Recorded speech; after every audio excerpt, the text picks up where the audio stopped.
يا من يرى يا من يرى مد البعوض جناحها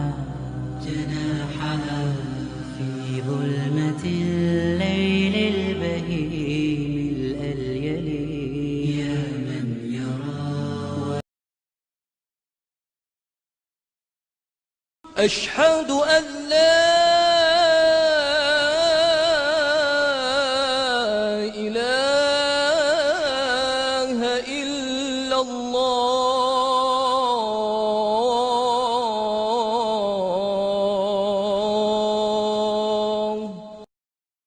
Bismillah wa salatu wa salam à Rasulullah, autre miracle scientifique découvert dans le Coran, présenté par notre frère suisse converti à l'islam, le ciel qui fait revenir.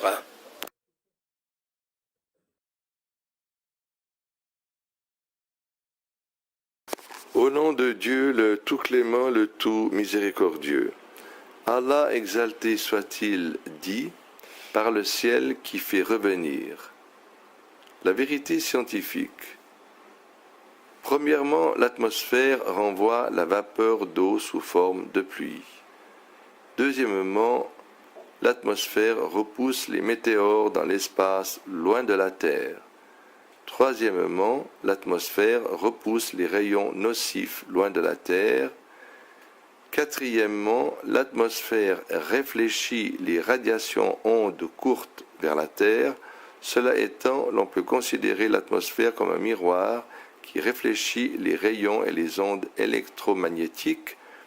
Il réfléchit ou renvoie toutes les ondes radiodiffusées ou télévisuelles qui lui sont envoyées en émettant des radiations provenant de l'ionosphère, ce qui résume le fonctionnement de la diffusion télévisuelle et radiophonique. Cinquièmement, l'atmosphère est aussi comme un miroir qui réfléchit la chaleur du soleil pendant le jour, œuvrant ainsi comme un parasol pendant la nuit et qui empêche la chaleur de la Terre de se disperser.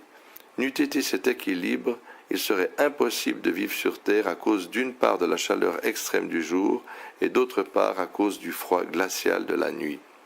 Aspect miraculeux.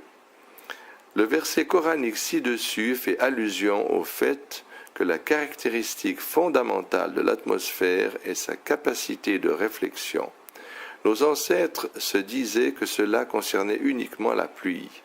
Mais la science moderne est venue élargir la portée de cette caractéristique mentionnée dans le Coran, en y incluant d'autres phénomènes inconnus jadis par l'humanité. Cette réflexion mentionnée dans le verset implique un retour au point de départ comme le fait l'écho. Le ciel mentionné dans ce verset n'est autre que l'atmosphère. Cette expression qui fait allusion à l'existence d'une couche qui entoure la Terre et lui sert de filtre, laissant passer ce qui est utile et repoussant ce qui est nuisible, ce qui amena à comprendre que la réflexion mentionnée dans ce verset ne se limite pas à la pluie et que cette réflexion atmosphérique est la garantie même de la vie sur Terre. Ainsi, le Coran a-t-il dit en un mot tout ce que la science moderne a pu découvrir concernant l'atmosphère.